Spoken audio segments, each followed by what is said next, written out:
La irresponsabilidad y mezquindad de la Suprema Corte de Justicia de la Nación carece de efecto alguno en la elección de las personas juzgadoras. Fernández Noroña.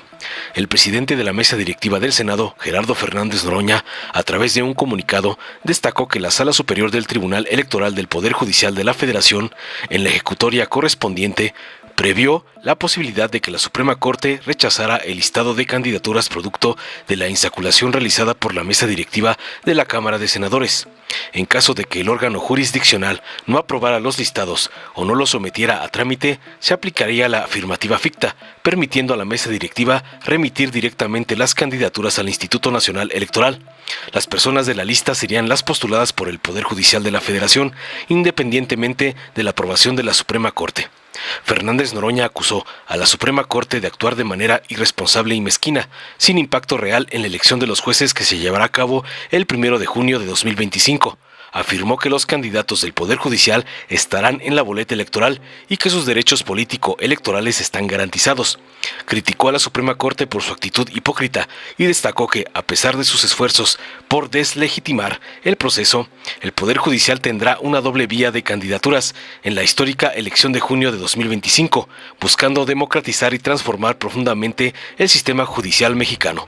Veamos enseguida cómo Noroña aplasta a la Suprema Corte de Norma Rapiña por dar patadas de ahogada contra la elección judicial, como le manda su padrote, el narcoampón Claudio X González. 6 de febrero del 2025, el día de ayer, el Pleno de la Cámara de Senadores aprobó por mayoría de 2/3 el listado que le correspondía a la Cámara de Diputados, hizo lo propio, y ahora el Comité de Evaluación del Poder Legislativo nos lo debe integrar para que a su vez lo mandemos al Instituto Nacional Electoral. Estas serán las candidaturas del Poder Legislativo. El Poder Ejecutivo nos enviará también su listado después de la insaculación, que se enviará también al INE. Y en el caso de la Corte hay que recordar que detuvieron el proceso y el Tribunal Electoral del Poder Judicial de la Federación nos dio el mandato a la mesa directiva para determinar quién hiciera esa insaculación que le correspondía al Comité de Evaluación del Poder Judicial, y nos dijo que una vez hecho esto, lo realizamos públicamente, se enviara a la Suprema Corte. Hoy la Suprema Corte rechazó el listado. No tienen vergüenza. Están condenados a la intrascendencia por su irresponsabilidad y por su falta de ética, porque es el listado que ellos hicieron, su comité de evaluación, perfilaron candidaturas, hubo muchos circuitos, la Suprema Corte, por poner un ejemplo, en su renovación, que perfilaron candidaturas para que no hubiera insaculación, las determinaron a dedo, para decirlo de manera clara y coloquial. Y ahora dice que no son sus candidaturas. El Tribunal Electoral ya preveía esto. En su sentencia determinó en el efecto 5, para el caso de que el referido órgano jurisdiccional, o sea la Corte, no apruebe los listados mencionados o no los someta a trámite, se tendrá por actualizada la afirmativa ficta, por lo que la mesa directiva del Senado podrá remitir de manera directa las candidaturas insaculadas al Instituto Nacional Electoral. Dicho de otra manera, las personas que participaron en el Poder Judicial deben estar tranquilas, sus derechos están a salvo, porque salieron insaculadas y las enviaremos, y las que les dieron pase directo también las enviaremos. Ahora bien, el Poder Judicial es el único que obtiene doble vía para proponer. Además de este proceso que tienen los tres poderes, las actuales personas juzgadoras pueden ir a la elección. 641, denme por bueno el número, van a la elección, tienen pase directo, es el 75% de los cargos a resolverse. Y todavía el Poder Judicial dice que no tiene candidaturas, lo que no tienen es vergüenza, la verdad. Han hecho todo por descarrilar, y si no pueden, por deslegitimar el proceso, pero el 1 de junio, domingo 1 de junio de 2025, el pueblo elegirá por el voto universal, secreto y directo a las personas juzgadoras. Y digo sin exagerar que abrirá un nuevo camino para la humanidad desde México, porque será el primer país del mundo que democratice de manera absoluta el poder judicial. Cierro. El artículo 39 dice que la soberanía radica en el pueblo, el artículo 39 constitucional, y que todos los poderes dimanan de este, y el único poder que no surgía del pueblo era el Poder Judicial. Se acabó. Se elegirá el primer domingo de junio de 2025. Antes del 2018 se prestaba al trabajador para construir su vivienda. El Infonavit dejó de construir vivienda y a lo único que se dedicó es a dar créditos. 2 esquemas distintos de créditos para la vivienda fueron completamente abusivos para el trabajador. 87 al 2013 es un esquema y después del 2013 al 2018. Pues eran créditos impagables porque cada vez se debía más en vez de cubrir el gasto de la vivienda y en determinado tiempo terminar de pagar la vivienda. ¿Qué pasó entonces? Pues muchísimos trabajadores no pudieron pagar su vivienda.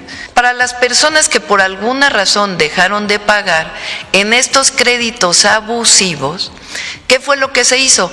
Contratar despachos para obligarles a pagar. ¿Y estos a qué se dedicaban? A hablar por teléfono a los trabajadores, amenazarlos, a casi extorsionarlos. ¿Y qué pasó durante esa época? Hasta antes del 2018 no pagaste, te desalojo de tu casa. Y todo lo que ya pagaste, ¿quién sabe? Ese es tu problema. Entonces acababan desalojándote de tu vivienda, lo que pagaste nunca se te recuperaba y ya ni siquiera tenías vivienda. Un asunto completamente abusivo. Cuando llega el presidente López Obrador, dice, se acabaron los desalojos. Y además dice, ahora los créditos van a ser 500,000 pesos individuales a cada trabajador. Ya no se va a hacer eso de que crédito para construir este desarrollo que después acababa en fraudes y fraudes y fraudes. ¿Qué estamos haciendo ahora?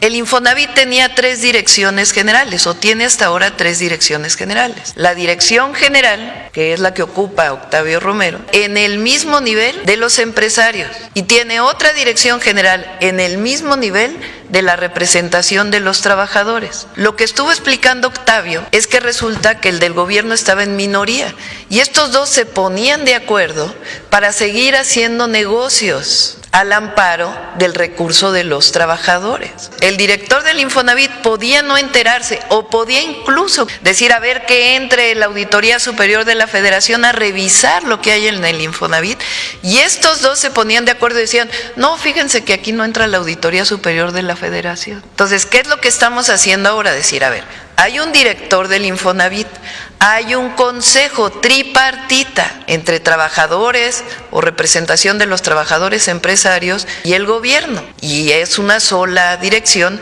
pues, que decide colectivamente cómo se dan las viviendas. Y además, ahora se permite al Infonavit construir vivienda para que realmente se cumpla la función del Infonavit. Morena, la esperanza de México. Somos herederos de las y los grandes de la historia de México. Por ello, servir al pueblo es nuestra razón y nuestro destino. Estar cerca del pueblo es nuestra virtud y nuestra fuerza. No olvidar nuestra historia para tener la certeza en el hacer y en el deber. Tener los pies en la tierra, pero los ojos en el horizonte independiente y próspero. Es el único camino del pueblo de México y de nuestra patria. Desde 2018 vivimos la cuarta transformación de la vida pública de México. Después de la independencia, la reforma y la revolución. Nuestra forma de pensamiento es el humanismo mexicano, que busca la prosperidad compartida, el bienestar de los que menos tienen, erradicar el clasismo y el racismo y enaltecer la grandeza cultural de México. Las Fuerzas Armadas y la Fuerza Aérea Mexicana han acompañado lealmente al pueblo de México en esta fase de nuestra historia. Siempre han cumplido sus tareas primordiales: defender la soberanía, la integridad y la independencia de nuestra nación, ayudar a garantizar la seguridad pública, auxiliar a la población civil en caso de desastres y en el desarrollo de la nación.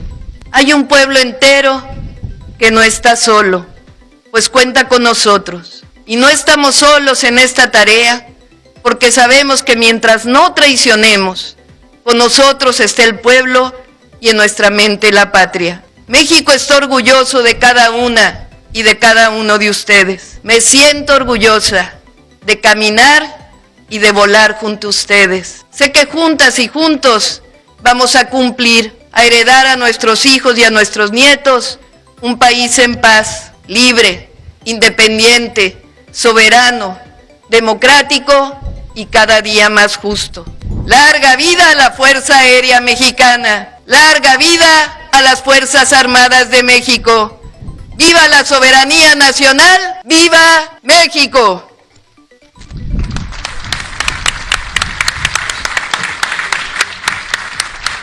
Morena, la esperanza de México. Dale en me gusta, suscríbete, activa la campanita y compártelo para que más gente lo vea.